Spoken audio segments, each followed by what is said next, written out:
मौके बार बार नहीं मिलते हैं, समय बार बार प्राप्त नहीं होता है। दूसरे समझ सकते हैं आज का युग झूठों का है, आज का युग झूठों का है, झूठों का बोलबाला है दुनिया में। टूट रूपे और झूठ के साथ साथ कंचन कामनी और चार पॉइंट ये विष है, महाविष, ये हलाला है, हलाहल संपूर्ण जगत में छाया हुआ है। मौके बार बार नहीं मिलते हैं, समय बार बार प्राप्त नहीं होता है। दूसरे समझो, अगर तुम्हारे बेटा बेटी अपने पिता के नाम को बेचते हैं, क्या वो पिता बर्दाश्त कर सकता है? हाथ उठाओ, बर्दाश्त कर सकता है? हाथ उठाओ ईमानदारी से। आपके बेटा बेटी आपके नाम को बेचते हैं, आप बर्दाश्त नहीं कर सकते। साकार हरि परमात्मा का जो नाम बेच रहे हैं, तो ये हरकारा चौकीदार बर्दाश्त नहीं कर सकता।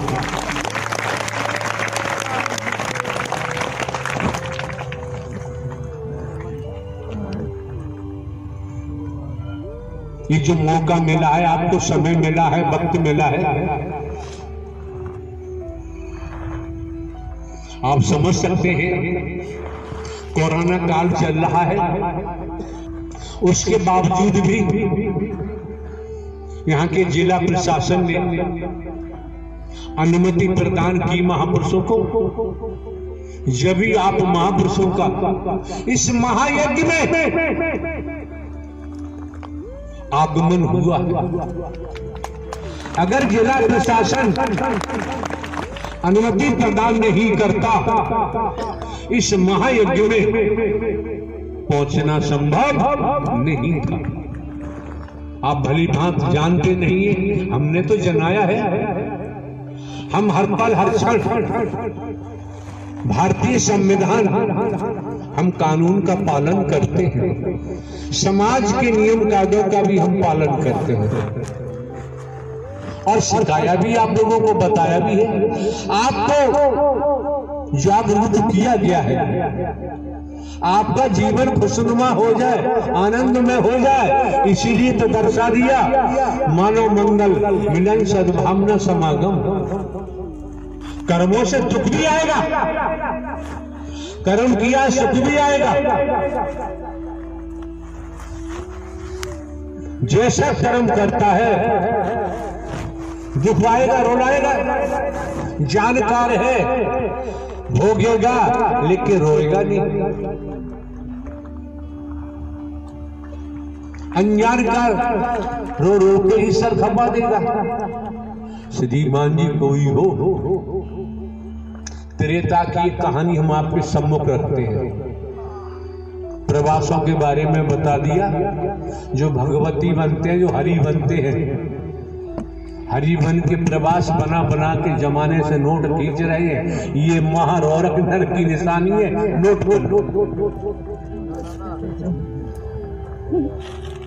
हरि परमात्मा का विधान है और ये हरि परमात्मा के विधान को तोड़ रहे हैं।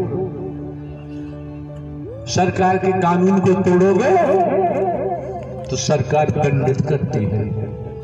त्रेता का एग्जाम्पल है, किस्सा है। रही बात धूप की, आप भी कपड़ा हटा दो, क्या फर्क पड़ना है।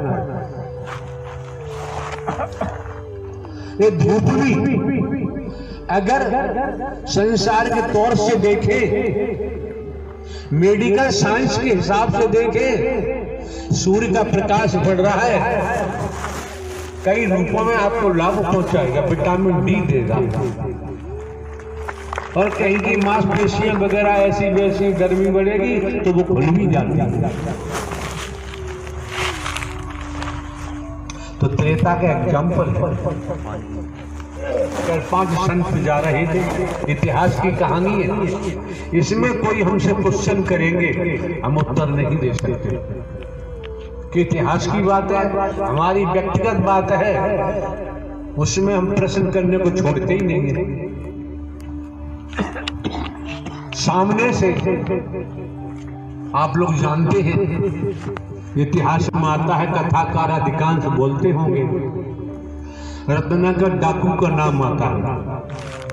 रत्नाकर डाकू अपने साथियों के साथ आ रहा था, इधर से महात्मा लोग लेख कहता है, रत्नाकर डाकू ने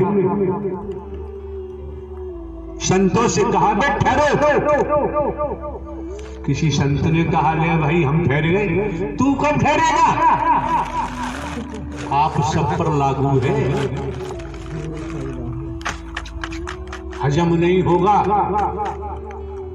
अगर वास्तव में आज शिवरात्रि का समय है, पहली तारीख, उस आधार पर भी देखोगे, अपने हृदय से निर्णय करो कौन पापी नहीं है। जो विधाता के विधान को तोड़ रहा है वो महापापी हो जाता है। संसार में कोई हो, अगर कोई पद मिला हुआ, धन मिला हुआ है, संस्कार है, संस्कारों से मिला हुआ है, तपेश्वरी से राजेश्वरी, राजेश्वरी से नरकेश्वरी, वेद कहता है, शास्त्र कहता है। संत ने कहा डाकुओं से, ले हम तो ठहरे, तू कब ठहरेगा? तो रत्नाकर डाकू ने जवाब दिया होगा, ऐसा इतिहास कहता है, क्या पहले वो जा रहे हो, जो कुछ है रख दो। संत ने कहा, ये दंड फंद किसके लिए करता है? परिवार के लिए, कि हम पे जो कुछ है हम रख देंगे। लेकिन परिवार वालों से पूछ गया, परिवार वालों से पूछ गया, तेरे कर्म में परिवार वाले साझीदार हैं? रत्नाकर डाकू ने कहा, मैं जाऊंगा तुम भाग जाओगे, अपने साथियों को छोड़, हम क्यों भागेंगे? जिस मालिक के, जो ब्रह्मांड का रचयिता है, संचालन करता है, संहार करता है, उसकी शरण ली है, अब भाग के जाएंगे कहां? अपने जीवन की बागडोर हरि साकार के हाथ में सौंप दी है। झूठ बोलोगे पाप लगेगा, और लगा है लोग बचे ही नहीं सकते। सुनने को भी मिलता है, मिलेगा। रत्नाकर डाकू जाता है अपने गांव, अटेंशन होके, सावधान होकर सुनिए। छोटी छोटी बातें अगर हम स्वीकार कर लें, कर्म में डालें, तो हमें ऊंचाइयों तक पहुंचा देती है। शिक्षा जरूरी क्यों है? बिना शिक्षा के अधिकारी कर्मचारी नहीं बन सकते। बिना शिक्षा के किस डिपार्टमेंट में जाओगे?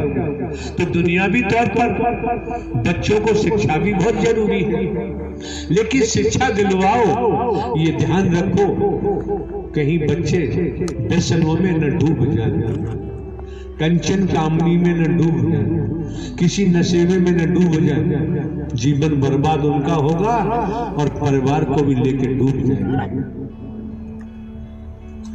रत्नाकर डाकू अपने गांव जाता है।